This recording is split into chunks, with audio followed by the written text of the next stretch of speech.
नमस्कार दोस्तों। राजकीय स्नातकोत्तर महाविद्यालय प्रतापगढ़ राजस्थान के इतिहास विभाग में डॉक्टर आसिफ हुसैन द्वारा आप सबका स्वागत है। दोस्तों, इस वीडियो में हम साम्राज्यवाद एवं उपनिवेशवाद के बारे में अध्ययन करेंगे। दोस्तों, विश्व के शक्तिशाली राष्ट्रों द्वारा छोटे राज्य या देशों पर राजनीतिक व आर्थिक आधिपत्य की व्यवस्था को साम्राज्यवाद कहते हैं। पृष्ठभूमि: साम्राज्यवाद का प्रारंभ भौगोलिक खोजों से मानते हैं। 1492 ईस्वी में क्रिस्टोफर कोलंबस द्वारा अमेरिका की खोज की गई थी, जिसकी कुछ विशेषताएं थी। वे इस प्रकार से हैं। वहाँ की आबादी बिखरी हुई थी, खनिज व वन संपदा प्रचुर मात्रा में थी, जिसका अभी तक दोहन नहीं हुआ था। वहाँ की जलवायु भी यूरोपियन वासियों के अनुकूल थी। यह नई दुनिया की खोज थी। इन खोजों को प्रारंभ करने का श्रेय पुर्तगाल शासक हेनरी नेविगेटर व स्पेन को जाता है। वे प्रारंभिक उपनिवेशी राष्ट्र बन गए थे। पुर्तगाल के शासक ने वास्को डी गामा को समुद्री मार्ग खोजने के लिए पूर्व की ओर भेजा और वह अफ्रीका का चक्कर काटते हुए 1498 ईस्वी में भारत के तट पर पहुंच गया। इस पूर्व सामुद्रिक मार्ग से भारत व चीन जुड़े हुए थे, जो सांस्कृतिक व सामाजिक दृष्टि से कहीं अधिक विकसित थे। इसलिए इसे पुरानी दुनिया की खोज कहते हैं। पुर्तगाल ने भारत, ब्राज़ील व अफ्रीका के तट पर व्यापारिक कोठियों का निर्माण किया। स्पेन और हॉलैंड व इंग्लैंड ने अपनी व्यापारिक कोठियाँ एशियाई व अफ्रीकी देशों में उपनिवेश स्थापित किए। इस प्रकार 17वीं व 18वीं शताब्दी में संपूर्ण विश्व में साम्राज्यवाद स्थापित करने की होड़ मच गई थी। इन यूरोपीय देशों ने नई दुनिया का दोहन और पुरानी दुनिया से व्यापारिक संबंध स्थापित करने की लालसा उठी। साम्राज्यवाद के दो भाग थे। पहला, 15वीं शताब्दी का पुराना साम्राज्यवाद में यूरोपीय राज्यों ने विश्व के अन्य भागों की खोज कर वहाँ व्यापारिक चौकियाँ स्थापित की और उनका स्वरूप आर्थिक या अर्थात व्यापारिक संबंधों के जरिए वहाँ की आर्थिक संपत्ति का दोहन करना था। दूसरा, साम्राज्यवाद का दूसरा भाग नव साम्राज्यवाद कहलाता है, जो 19वीं शताब्दी में प्रारंभ होता है, जिसका स्वरूप आर्थिक व राजनीतिक था, अर्थात वहाँ से कच्चा माल प्राप्त करने के साथ ही वहाँ पर राजनीतिक सत्ता स्थापित करना था। इस काल में एडम स्मिथ और तुर्गो ने मुक्त व्यापार के सिद्धांत का प्रतिपादन किया। 19वीं शताब्दी में जर्मनी, इटली, फ्रांस आदि देश भी साम्राज्यवाद की दौड़ में शामिल हो गए, क्योंकि 1870 ईस्वी के बाद यूरोप की परिस्थितियों में परिवर्तन आ गया और बहुत तेज़ी से उपनिवेश स्थापित करने लगे। भौगोलिक खोजों में महत्वपूर्ण भूमिका अदा करने वाले प्रमुख राष्ट्र में स्पेन और पुर्तगाल थे। इनके प्रतिस्पर्धात्मक डच, इंग्लैंड, फ्रांस आदि ने भी भौगोलिक खोजें की। यूरोपीय शक्तियों द्वारा विश्व की सर्वोच्च आर्थिक शक्ति बनने की इच्छा शक्ति व आक्रमण के अधिकार ने साम्राज्यवादी नीति अपनाने के लिए प्रेरित किया। इसी साम्राज्यवादी नीति के स्वरूप उपनिवेश स्थापित हुए। जिन देशों ने उपनिवेश स्थापित किए उन देशों को उपनिवेशवादी राष्ट्र कहते हैं। अतः साम्राज्यवादी नीति ने उपनिवेशवाद को जन्म दिया। इस उपनिवेशवादी नीति के कारण इनमें संघर्ष हुए, जैसे भारत व अमेरिका को लेकर इंग्लैंड व फ्रांस के मध्य सप्तवर्षीय युद्ध हुआ। विश्व में अनेक उपनिवेश स्थापित वही देश कर सकेगा जिसकी नौसेना शक्ति अधिक शक्तिशाली है।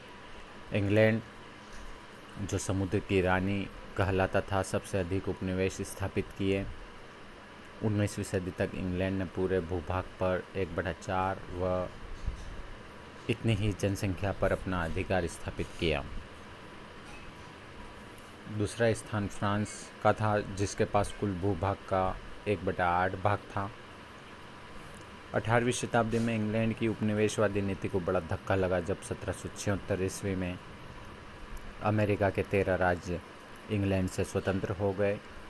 1823 ईस्वी में अमेरिका के राष्ट्रपति मुनरो ने एक घोषणा की जिसे मुनरो सिद्धांत कहते हैं। यूरोपीय शक्तियों के द्वारा अमेरिकी महाद्वीप में हस्तक्षेप का अमेरिका विरोध करेगा। मुनरो का सिद्धांत साम्राज्यवाद को स्पष्ट चुनौती थी। नेपोलियन तृतीय के द्वारा मैक्सिको का अभियान 1860 से 63 मुनरो के सिद्धांत के लिए अंतिम चुनौती था, जिसमें नेपोलियन तृतीय बुरी तरह विफल हुआ। मुनरो के सिद्धांत के कारण यूरोपीय देशों ने अपना ध्यान एशिया और अफ्रीका की ओर दिया तथा इन्हीं महाद्वीपों में अपने उपनिवेश स्थापित किए। 19वीं सदी के साम्राज्यवाद के कुछ प्रमुख कारण इस प्रकार से हैं। पहला, अति उत्पादन। औद्योगिक क्रांति से पूर्व माल स्थानीय मांग की पूर्ति तक सीमित रह जाते थे, किंतु 1870 की क्रांति के बाद उत्पादन बढ़ा जो स्थानीय मांग से अधिक था। अतः जो उत्पादन अधिक है उसके लिए बाजार की आवश्यकता हुई। यूरोप में इस तैयार माल को नहीं बेच सकते थे क्योंकि वहाँ अधिकांश देशों ने संरक्षण की नीति अपना रखी थी। यूरोपीय देशों ने आयातित माल पर अत्यधिक सीमा शुल्क लगा दिया, जिससे एक दूसरे देशों का माल बहुत महंगा हो जाता था। यही संरक्षण की नीति ऐसे देशों को खोजना प्रारंभ कर दिया जहां अपना माल की पूर्ति कर सके, और इस सोच से उपनिवेश स्थापित करने में महत्वपूर्ण भूमिका अदा की। पूंजी की अधिकता। औद्योगिक क्रांति के बाद यूरोपीय देशों विशेषकर इंग्लैंड के पास धन अधिक संचय हो गया। इस संचय पूंजी का उपयोग इन्होंने विश्व के अन्य देशों से व्यापारिक संबंध स्थापित करने में लगा दिया। औद्योगिक क्रांति से अत्यधिक माल का उत्पादन शुरू हुआ, जिससे उसकी लागत थी कम आई। इसे खपाने हेतु नए नए देशों ने या यूरोपीय देशों ने एशिया व अफ्रीका जैसे देशों में उपनिवेश स्थापित करने का प्रयास किया। मोरक्को, भारत, अमेरिका, अफ्रीका आदि देशों में साम्राज्य स्थापना का यही कारण था। कच्चे माल की अधिकता। औद्योगिक विकास के कारण अधिकाधिक लोग उद्योगों से जुड़े।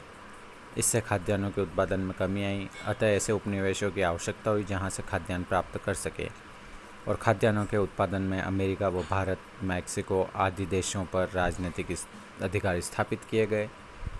यूरोपीय देशों को खाद्यान्नों के अलावा चाय व तंबाकू आदि की आवश्यकता भी थी।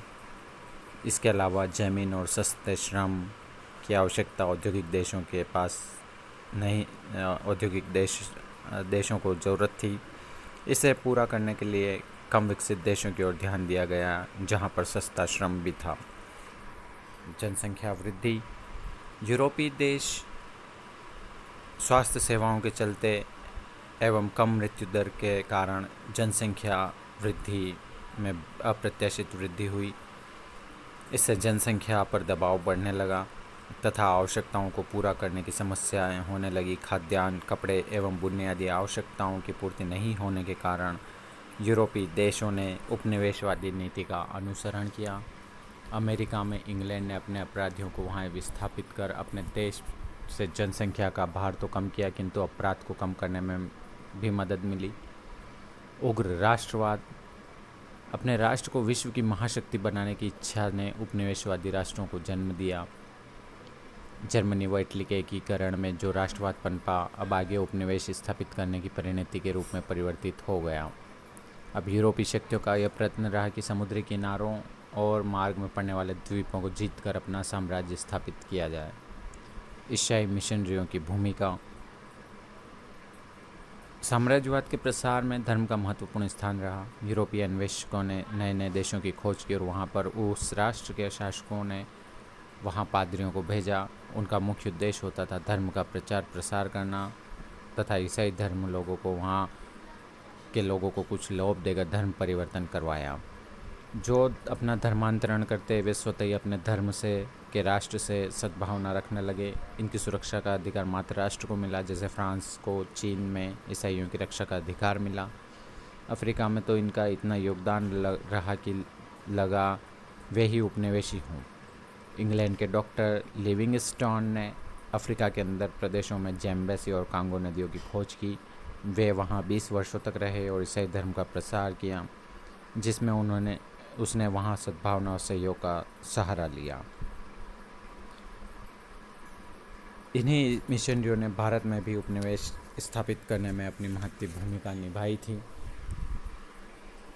यूरोपीय देशों का असभ्य देशों को सभ्य बनाने का दायित्व। रूडयार्ड किपलिंग ने 1899 में श्वेत जाति का भार नामक कविता लिखी, जिसमें उसने बताया था कि असभ्य लोगों को सभ्य बनाने का भार श्वेत जाति पर है और उन्हें सभ्य बनाने का भार उनका स्वाधिकार है। ये बहाना मात्र था, इससे दूसरे राष्ट्र के लोगों को समझाना था कि वे उन्हें सभ्य कर रहे हैं और पुण्य कार्य कर रहे हैं, किंतु यह एक कुत्सित भावना में सहयोगी बना लिए गए और इसमें स्वीकृति सहर्ष मिल गई, जो उपनिवेश स्थापित करने में मददगार साबित हुई। यातायात के साधनों का विकास। औद्योगिक क्रांति के कारण सड़क, रेल, समुद्री यातायात का विकास संभव हुआ और दूरसंचार का विकास हुआ। इससे विश्व के राष्ट्रों की दूरी बहुत कम हो गई। 1880 ईस्वी के बाद जहाज़ों में शक्ति भंडारों का विकास हुआ। इन यातायात के साधनों ने दूर तक पहुंचने को सुगम बना लिया। अतः शक्तिशाली राष्ट्र कमज़ोर राष्ट्रों के यहाँ कम समय में सैनिक शक्ति पहुंचाने में कामयाब हो गए, जिससे बहुत दूरी पर भी कम समय में सहायता पहुंचना आसान हो गया था। ये सभी कारण उपनिवेशवाद को विकास करने में महत्वपूर्ण रहे थे। इन सभी कारणों की वजह से एशिया, दक्षिणी Africa, Bharat, France, Germany, Italy आदि राज्यों में कुछ कुछ उपनिवेश रहे थे।